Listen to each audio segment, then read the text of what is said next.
So my topic today is resolving everyday conflicts. And this message is especially important to me because it comes from my own experience. We only have to watch the news or even just look around us to see examples of conflict. Countries are at war with each other. Politicians are in constant disagreement with each other. Parents are upset with school boards, and even neighbors are set against each other. And the list goes on and on. There seems to be an ever-increasing pattern showing up of me against you, or you against me. Fear breeds enemies.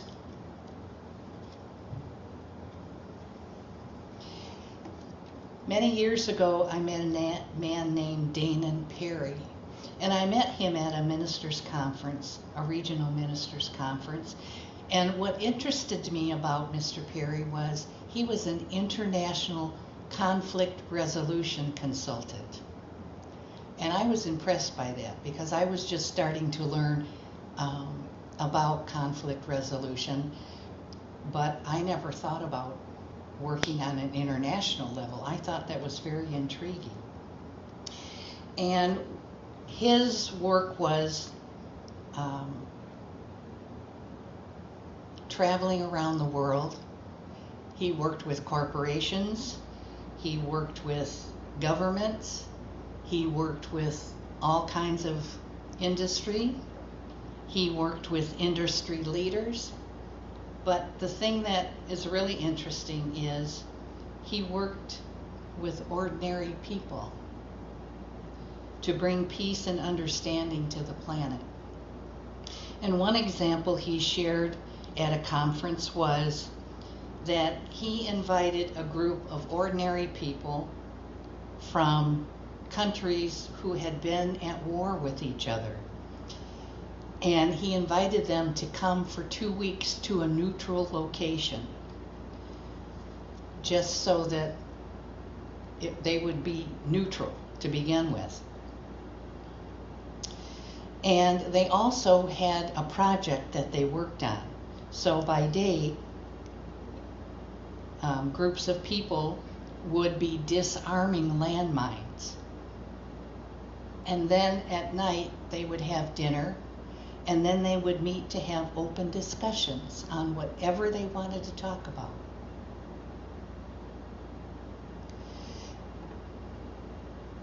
And at the end of the 2 weeks, the people started to question, who is my enemy?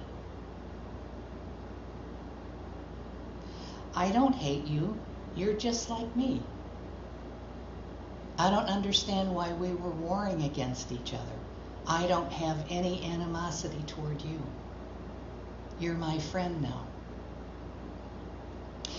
And when the people went back to their homes with a new perspective, a new understanding, and they had also made a new friend, at least one, probably more. They had done the work to resolve whatever seeming differences they had.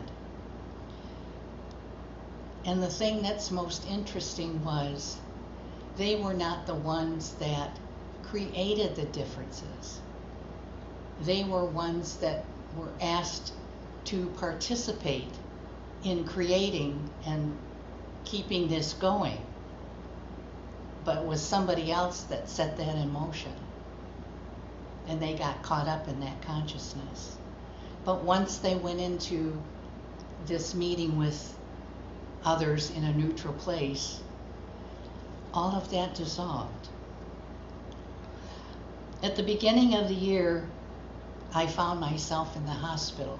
Matter of fact, it was 2 or 3 days after I last spoke here. And I was pretty sick. I didn't realize how sick I was. But on my way home, my friend that picked me up in the hospital said to me, some people have gone into your house and done some house cleaning for you. Well, I wasn't very happy about that. And so I felt like my privacy had been invaded, and I texted one of the people in the group and I said, "You didn't have my permission to go into my house." And it wasn't until the next day that I got a reply. And that reply was, "We were only trying to help you because we love you. And we care about you." You know, this was back in January, and I still get emotional over it. We did it because we love you and we care about you. So now I had two opposite sides of the event. I had what I felt, and I had what they felt toward me. And after I got the reply, I thought, now what are you going to do with this? Are you going to continue to be angry with them? Because these are some of your best friends in the world. These people are part of your support group. Are you going to continue to be angry with them? Or are you going to let your anger and your embarrassment and your so-called violation of privacy, are you going to let that go? Because I could lose some friends over this, and I didn't want to do that. And so a strange thing began to happen with me. I began to move into a third position. I wasn't agreeing with them, and I wasn't agreeing with myself. I moved into a third position, the position of the observer of this situation. And I tried standing in my shoes, and then I tried standing in their shoes. And then I tried to stand in the neutral pair of shoes, just so that I could observe and understand what was happening on either side of this situation. I could stay in my position, and I could foster my feelings of thinking that I'm right and they were wrong. But if I did that, I would surely lose my dear friends. Or I could accept the favor as they meant it to be, a gift of love.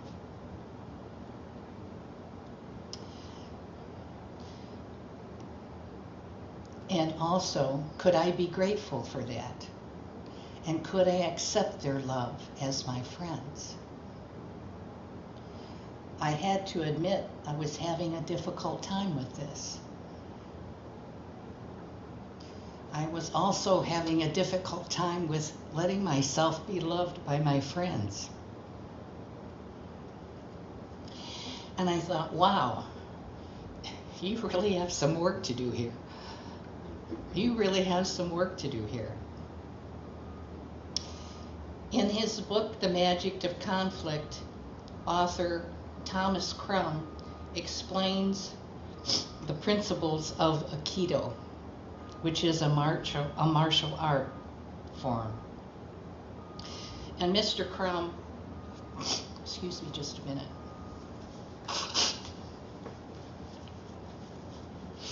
Mr. Crum is a black belt master teacher who has formulated a conflict resolution program that he presents internationally to corporations, businesses, and everyday people in his seminars to the public.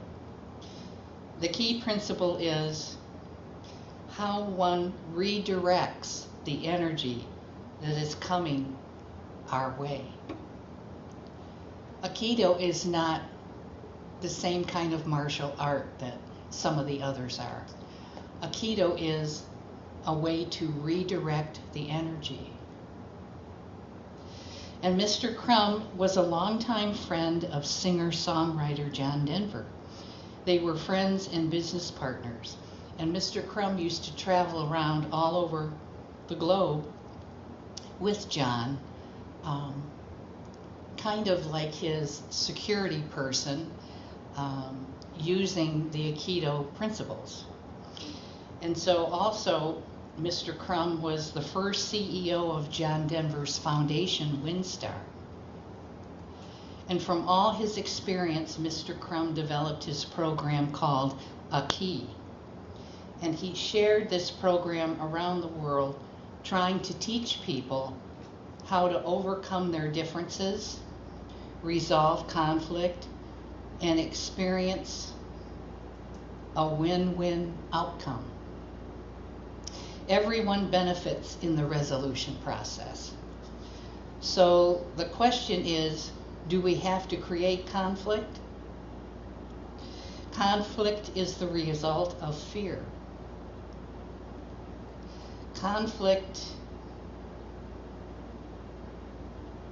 is man-created. It's not anything of God. And we also know that fear is faith misdirected. So what are we afraid of? And why do we think someone or something will hurt us? Choose to do the work to free yourself from this burden. If we choose to resolve, we choose to heal. And as we sing in unity almost every Sunday, I'm sure every Sunday, let there be peace on earth and let it begin with me. So resolving everyday conflict begins with us first. It's the same principle as forgiveness. We need to free ourselves first, and then we can do the outer work to create peace and resolution. It has to begin with us first. If we have an expectation that the other guy needs to come to us and be the bigger person and admit they're wrong, that's not a resolution to conflict. When we do the inner work first, the path is made clear in the outer circumstance. Conflict causes pain. Maybe we should ask ourselves the question, how long do I want to be in pain?